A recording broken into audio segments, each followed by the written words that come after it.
6岁小孩1个月内真菌感染3次，妈妈才不得不请我们来打扫眼前的房子。你能想象是单亲宝妈带孩子的居住环境吗？1年都没出过门了。我看到这屋头啥子东西都舍不得丢，这个房间是我一个人在住。这也是老爷你。这个呢是我娃儿平时住的，走不进去。哇，你看一下，全是垃圾。离婚后1个人带娃的宝妈都过得怎么样了？今天这位宝妈离婚后1年都没怎么出过门，可能是离婚后的生活压力大，1个人带娃太焦虑，导致她患上了囤积癖，什么都舍不得扔。宝妈说，要不是小孩生病折腾，她都不觉得家里有多脏。她自己收拾了一上午，连客厅的角落都没有弄出来，只好找来了保洁做个大手术。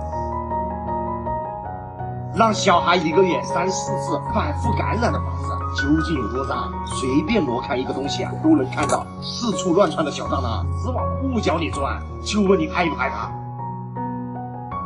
宝妈们是不是长时间1个人带娃不会间接性崩溃，习惯性治愈啊？这位宝妈说她自从离婚后不知道怎么去生活，1个人带娃也经常情绪不好，小孩子一闹腾不懂她的苦。只有看到房子里满满当当的，才会有一种实在的安全感，心情也会好很多。可能1个人带娃就是这样吧，照顾孩子已经花光了宝妈的所有精气神，顾不上其他的。我大概也能理解这位宝妈，囤积癖也算是一种发泄方式吧。都说房间能暴露1个人的内心，你能从这个房间里看出宝妈是个什么样的态度吗？好多衣服都混在垃圾堆里面，放在以前我们会用抱枕给自己洗出来，但是因为这下出现了真菌感染的问题，所以咱们还是能扔掉的尽量扔掉，确保不再出现反复感染。小孩折腾，大人也折腾。今天我们也会尽量把能用有用的东西给宝妈挑出来，既不会让宝妈过度的焦虑，也能给房间留够足够的空间。唯一的缺点就是比较费保洁，需要用火眼金睛从杂物堆里一个一个挑。鱼都干了。看视频的你也别闲着，快来帮我们看看哪些可以留下。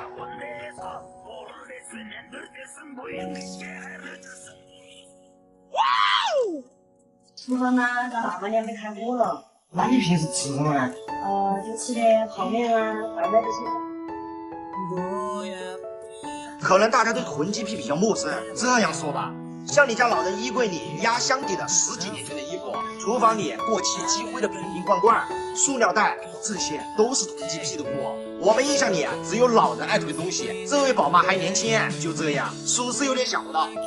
囤积行为主要是一些心理因素，一是逃避现实，2是执着过去，3是对未来担忧。不用的东西舍不得扔是焦虑的表现，所以你焦虑的时候就去做断舍离大扫除吧，把不用的东西和你的焦虑一起打包扔掉。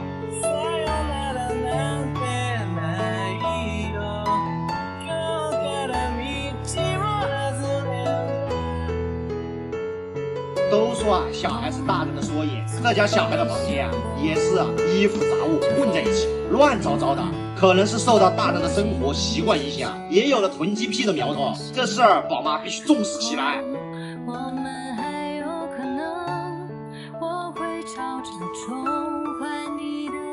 打扫完小孩子的房间，咱们还里里外外彻底消毒一遍，也好让宝妈更放心些。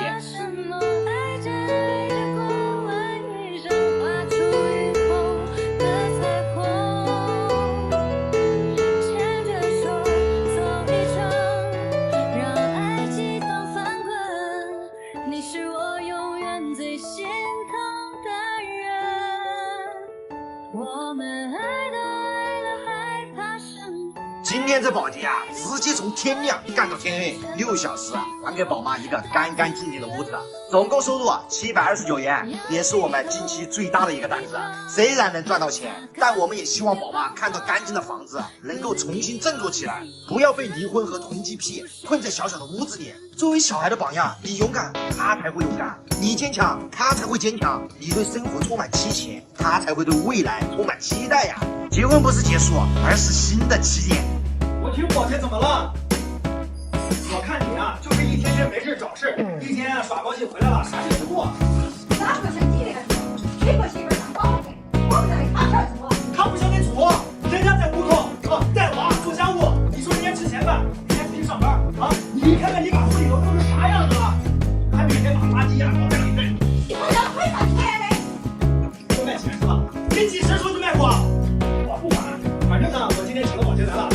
屋里头该收拾东西收拾干净。你要是住习惯呢，你老人家收拾东西回老家去住。你收拾啊，我不管了。好。儿子花钱请保洁啊，儿媳挨骂，家里有个爱挑事的婆婆是什么体验？今天咱们的客户啊是这家的男主人，就是因为家里被自己爸堆得脏乱，所以才约了我们保洁。本以为是一个简单的大扫除啊，没想到老人知道我们是保洁后啊，就开始骂骂咧咧，一个劲的说儿媳不败家。客户听不下去了，就跟老人吵了起来，现场气氛直接降到冰点，我们连大气都不敢出啊，全程都是埋头干活。客户说啊，原本他老婆在家带孩子做家务，他在外面工作赚钱，两个人分工合作，小日子过得其乐融融。结果他妈妈经常趁他不在家，就明里暗里帮他老婆干活吃闲饭。后来实在受不了了，他老婆就找了份工作，两个人合计让老人来照看，每个月跟老人生活费，免得他抱怨。但是结果大家都看到了，家里越来越脏不爽，天天话里话外全是埋怨。用客户的话说啊，他是天天自己开心，也见不得别人开心。屋子里捡回来的废品和杂物堆在一起，捡完从来不拿出看，真的是一天脑子坏习惯了。不管是纸板还是破衣服，老人都有一手厚厚的灰。不过别担心啊，今天没有，只有几只可爱的小老鼠。还好清洁剂能溶解脏污，洗干净。要是光靠清水，我估计一天都得刷掉。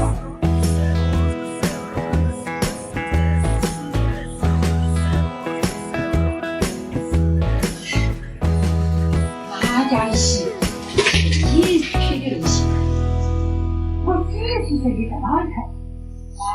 我还伺候他，哎，伺候你们家人。就这一个小小的关门动作啊，我敢说男主人起码能收获1万的点赞。说实话，真不是客户不孝顺，光我们听到婆婆的谩骂，一天下来都感到烦躁不已，更何况天天生活在一起了。从一开始婆婆挑事，儿媳选择自己出去工作，忍让她，到后来家里被弄得脏成这样，儿子也只是想了找保洁来做清洁。我觉得小两口都是愿意解决矛盾的类型，只是和婆婆沟通的可能只有他们自己知道。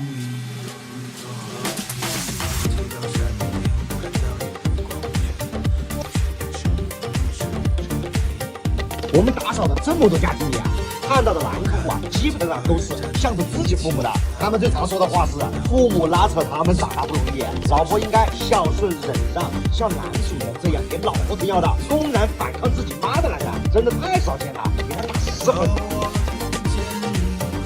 如果让你给自己老婆在处理婆媳关系上打分，你会打几分呢？看看这位客户啊，遇到婆媳矛盾有行动，会想办法解决问题。有态度，坚定地站在老婆一边，有原则，和老婆的小家永远排在第一。宁愿让自己妈搬回老家，也不愿意委屈自己的媳妇。估计屏幕前很多人要羡慕了。经常有朋友在评论区留言，为什么我不好好？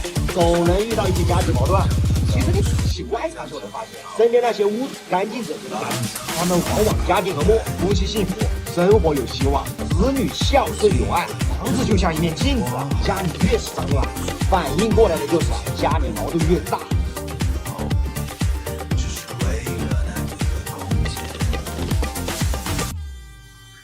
我记得我们曾是恋人，后来战争爆发，上战场后就再也没有回来，只能守护到你的心。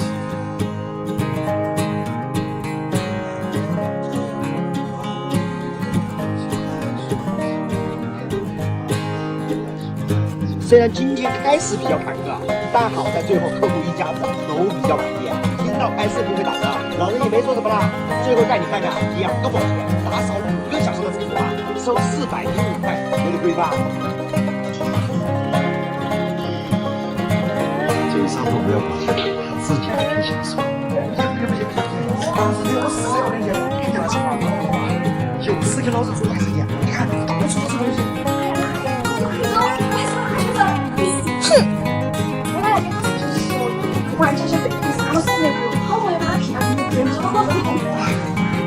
究竟要有多大的房子才够老人造啊？反正这套这的房子已经快堆不下老人的宝贝了，连连孩子读大学的孙女都被安排上去了，专门找来了我们，打算悄悄地给她来了做个短视频，在小姑娘的再三挽留下，我们接下了这个单子。估计以后啊，我们走在路上都要被老人家嫌弃了哟。这种应该没见过吧？小姑娘说啊，她家来节俭惯了，什么都舍不得了，说是为了省钱吧，家里的沙发、茶几、锅瓶、面巾全被奶奶堆满地。这要是老人摔了、生病了，去一趟医院下来的费用，估计哪个家不都会？你永远不知道你的天天在外赚大钱的老人有多强。小姑娘说啊，她奶奶退休金1个月都好几千，家里人还会给生活费。可就算是这样，老太太还是该节俭。不知道的邻居啊，都以为老太太是个可怜的孤寡老人。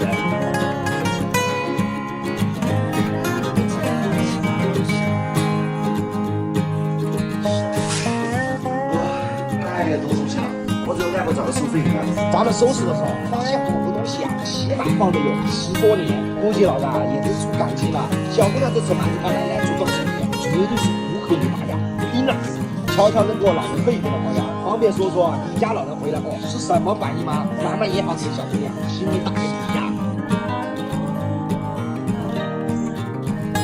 其他家满满全是小时候的玩具，这个都给她洗干净油的。哎，这些多少人吗？哎，这些都是积攒了好多年的大了，那个都还是我4、5岁的时候上一行去了。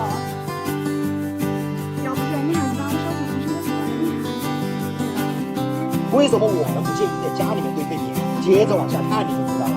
堆废品不只是占了老人的活动空间，后续的隐患而且防不胜防。哪里有废品堆，哪里就有昆虫、病毒、蟑螂。本来老人的抵抗力就弱，很难不担心他们在这房子里面住久了，身体扛不扛得住啊？我想这也是所有朋友担心的地方。大多数人不敢做断舍离的原因，可能还是自家老人的倔脾气吧。说了又不听，听了又不改啊。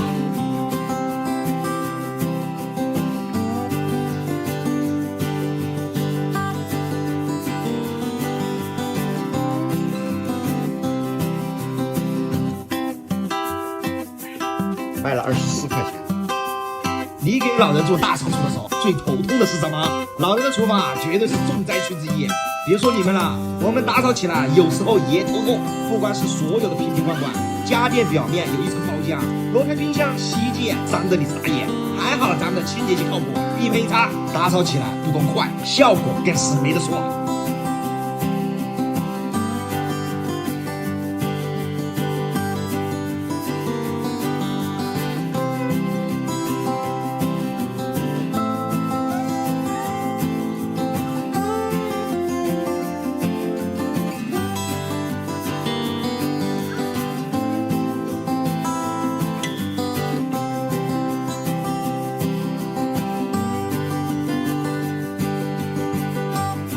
咱们3个保洁啊，花了4个小时啊，终于把房子彻底清空了。因为拍视频会打折啊，所以我们最后收了小姑娘486块。今天我们打扫做得快啊，溜得也快，就怕走慢了一步啊，被老人撞见，那后果简直不敢设想。想知道后续的朋友留个赞吧。要是有特别多的朋友都好奇的话，我就把大家的问题整理一下，再去问问小姑娘，她奶奶回家第一反应是什么？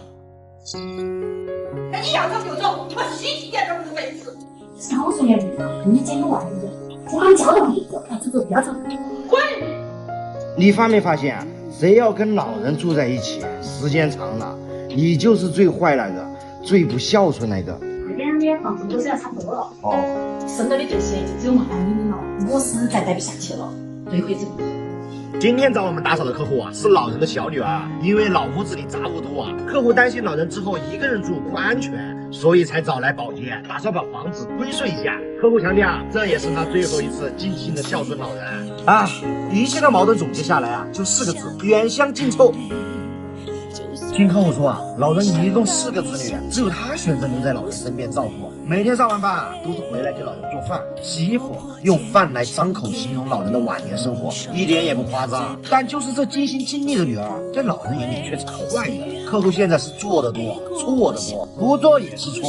而老人7万8个儿子，1年都不见得回来一次啊，回来买点水果、牛奶，包个200块的红包，就成了老人眼里最好、最孝顺的。万万没想到啊，去你产生美丽的话，也会用在最亲近的家人身上。天天照顾老人呐，居然成了最不受老人待见的。你有遇到过这样的事吗？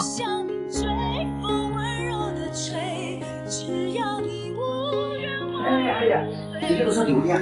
有啥子用？我的东西啥用？我的房间要哪个进去？那用这个我啷打扫嘛？我不需要哪个打扫。一个房子涨不涨，真的要看老人的生活习惯。如果老人的生活习惯不好，你就是收拾的再习惯也没有用。最让人难过的是，老人天天跟女儿待在一起，矛盾多了，慢慢就看不到女儿的好了。其实很多老人不懂，选择陪在老人身边的儿女，他们不是没有地方去，天天盯着你的一亩三分地，也不是赚不到钱，惦记着你的三瓜两枣。他们牺牲的是自己的生活，负起的是作为儿女的那份责任。寄点东西，拿点钱，谁都可以，但是10年如一日的陪伴和照顾，还真不是一般人能坚持下来的。这中间的差距，一撇一细撇。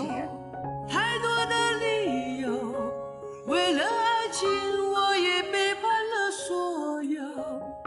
今天的客户在走之前还叮嘱我们，一定要里里外外打扫干净。不知道老人过上一个人亲力亲为的日子后，会不会想起了客户的好？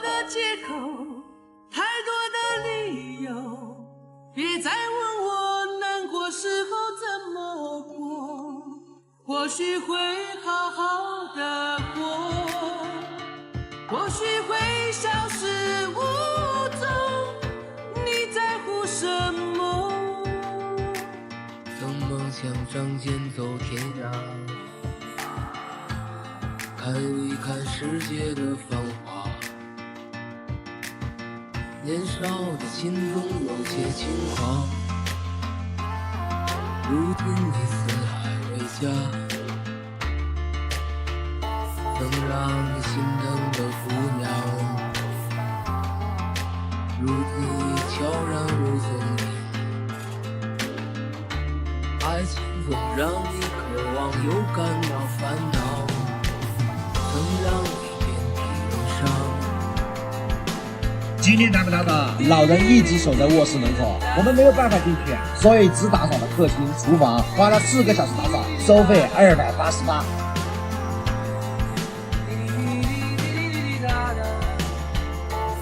我说你这全部完了是不是啊？啊？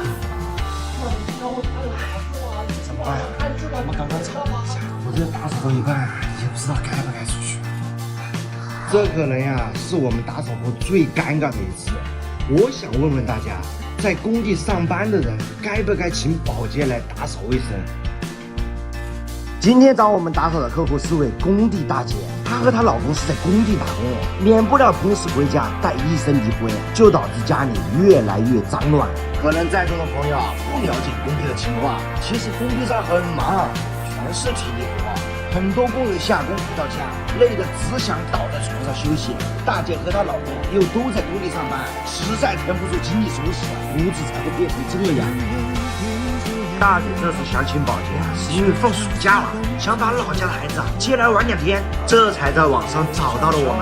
本来在工地打工，跟孩子见面的次数少，大姐也很重视这次机会的。屋子里的灰尘重，除了舍不得扔的废品，还有一些占了工地最大的工具，一些拿来放杂物、放衣服的椅子、板凳，因为没有像样的家具收纳，所以显得屋子又脏又乱。哎，小李啊，他们做啥子呀？他们在搞卫生。我你的全部的地方花了哦，一天，你们可不可以整哦？这个做了一半了呀。不整了，不整了，这好多年我们都习惯到了哈，谢谢你们哈，不用了，不用了。你把钱给了没有？给了。啊，钱都给了，可不可以退哦？不是做了一半了，不是做了一半，给一半的钱可以不？这个可不可以行啊？我说你一天钱用不完了是不是啊？啊？你说话啊！我整你死你了！我到外地去，你给我挣钱，你就把钱花在那些地方，你妈身体也不好，我妈身体也不好，我还在吃肉，你把那些小伙子还要做啥子嘛？打扫干净来当饭吃吗？你不晓得这2天天好热，我们把钱节约了给娃娃用嘛。